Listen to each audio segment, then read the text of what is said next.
Hello guys, कैसे हैं आप लोग। जब भी कोई आईपीओ आता है तो उसमें बहुत सारी पार्टियां इन्वॉल्व होती हैं।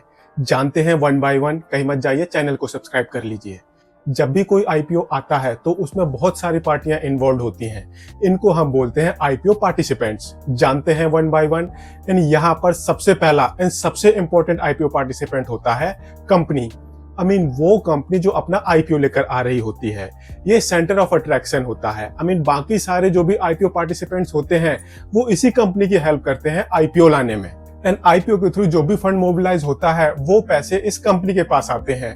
ये अलग बात है दैट उसके बाद कई सारे केसेस में वो पैसे कंपनी के शेयर होल्डर्स के पास चले जाते हैं या फिर वो पैसे उस कंपनी के बिजनेस में लग जाते हैं। तो आईपीओ पार्टिसिपेंट्स में सबसे पहला एंड सबसे इंपॉर्टेंट होता है वो कंपनी जो अपना आईपीओ लेकर आ रही है। अब कोई भी कंपनी अपना आईपीओ वो दो कैटेगरी में लेके आती है। वो एसएमई सेगमेंट में अपना आईपीओ लेकर आ सकती है या फिर वो कंपनी अपना आईपीओ मेन बोर्ड कैटेगरी में लेकर आ सकती है। ये दोनों कैटेगरीज अपने आप में काफी बड़ी बड़ी कैटेगरीज होती हैं एंड इनके बारे में हम फ्यूचर में जानेंगे। आईपीओ पार्टिसिपेंट में सबसे पहला पार्टिसिपेंट है वो कंपनी जो अपना आईपीओ लेकर आती है। आईपीओ पार्टिसिपेंट में दूसरा पार्टिसिपेंट है सेबी। इसको हम बोलते हैं securities and exchange board of India. ये एक गवर्नमेंट बॉडी है एंड ये सारे आईपीओ फ्रेमवर्क को कंट्रोल करती है। सेबी एक किस्म से सबके लिए माई बाप होती है जो भी बाकी के आईपीओ पार्टिसिपेंट्स होते हैं। अगर कोई कंपनी अपना आईपीओ लेकर आती है वो सेबी के पास जाती है, उससे परमिशन मांगती है एंड अगर सेबी ने परमिशन दे दी तो वो कंपनी अपना आईपीओ लेकर आ जाएगी। अगर सेबी ने परमिशन डिनाई कर दी तो फिर वो कंपनी अपना आईपीओ नहीं लेकर आ सकती जब तक वो सेबी के ऑब्जर्वेशन को मीट नहीं कर लेती। ऐसे ही और भी बहुत सारे आईपीओ पार्टिसिपेंट्स होते हैं जो कि अपने आप को सेबी के पास रजिस्टर करवाते हैं।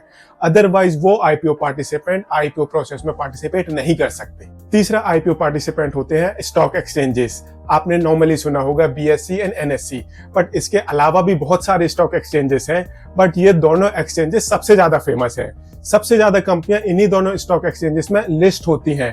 एंड जो ये स्टॉक एक्सचेंजेस होते हैं बेसिकली ये पब्लिक कंपनियां होती हैं जो अपने आप को सेबी के पास रजिस्टर करवा चुकी होती हैं एक्सचेंज का बिजनेस करने के लिए। इनको भी सेबी रेगुलेट करता है एंड अगर कोई एक्सचेंज नया इस बिजनेस में आना चाहता है तो उसको सेबी से अप्रूवल लेना पड़ेगा। विदाउट सेबी का अप्रूवल लिए कोई भी कंपनी एक्सचेंज का बिजनेस नहीं कर सकती। बेसिकली जो ये एक्सचेंज होते हैं ये प्लेटफॉर्म होते हैं जहां पर कंपनीज के जो शेयर्स होते हैं वो खरीदे एंड बेचे जाते हैं। ऐसे ही चौथा आईपीओ पार्टिसिपेंट है मर्चेंट बैंकर। इसको हम लीड मैनेजर भी बोलते हैं या फिर बुक रनिंग लीड मैनेजर भी बोलते हैं। बेसिकली ये उन कंपनीज के लिए जो कंपनियां अपना आईपीओ लेकर आना चाहती हैं उनके लिए वन स्टॉप शॉप की तरह काम करता है। ये जो मर्चेंट बैंकर होता है ये कंपनीज की सभी तरह से हेल्प करता है। ये उनके डॉक्यूमेंटेशन में हेल्प करता है, ड्यू डिलिजेंस में हेल्प करता है और कौन कौन सी पार्टीज को आपको अपॉइंट करना है उनमें भी हेल्प करता है। आईपीओ आने के बाद भी कुछ टाइम तक ये नॉर्मली कंपनीज की हेल्प करता रहता है। तो जो मर्चेंट बैंकर होता है वो आईपीओ पार्टिसिपेंट में one of the most important IPO participant होता है, one of the most important party होता है। एंड अगर कोई कंपनी अपना आईपीओ लाने के लिए मर्चेंट बैंकर ठीक से नहीं चुनती तो there are high chances that उस कंपनी के आईपीओ एक किस्म से फेल हो जाए या फिर उस कंपनी का आईपीओ उतना सक्सेसफुल नहीं होगा जितना कि उसको होना चाहिए था। एक अच्छे मर्चेंट बैंकर को अपॉइंट करना एक सक्सेसफुल आईपीओ के लिए सबसे ज्यादा इंपॉर्टेंट होता है। इनफैक्ट कुछ टाइम पहले आपने पेटीएम फाउंडर की स्टेटमेंट भी सुनी होगी दैट वो रिग्रेट कर रहे थे दैट हमने अपने आईपीओ में ठीक से मर्चेंट बैंकर को अपॉइंट नहीं किया था एंड जिसकी वजह से आज ये इतना बड़ा हम डिजास्टर करके बैठे हैं।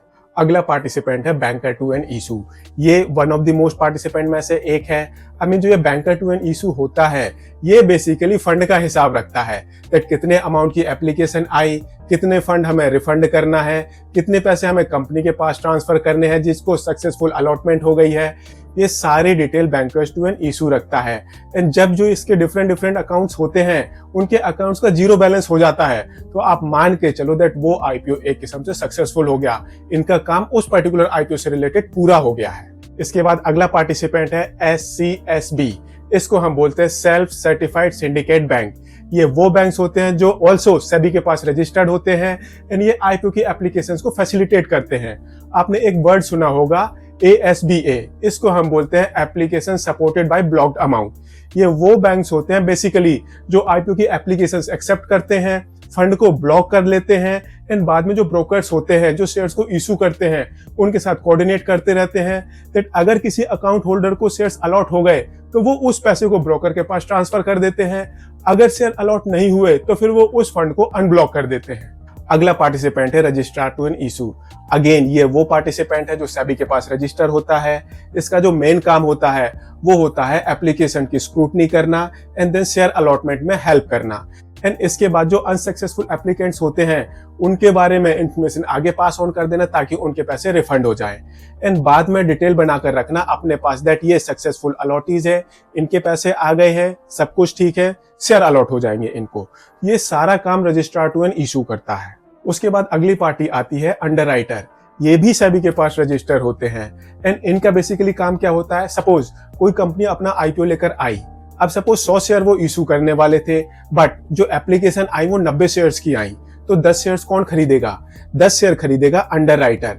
तो जो ये अंडरराइटर्स होते हैं बेसिकली इनका मेन काम होता है दैट अगर किसी आईपीओ में एप्लीकेशन का शॉर्टफॉल होता है तो जो बचे हुए शेयर्स होते हैं वो इनको खरीदने होते हैं subject to minimum subscription criteria.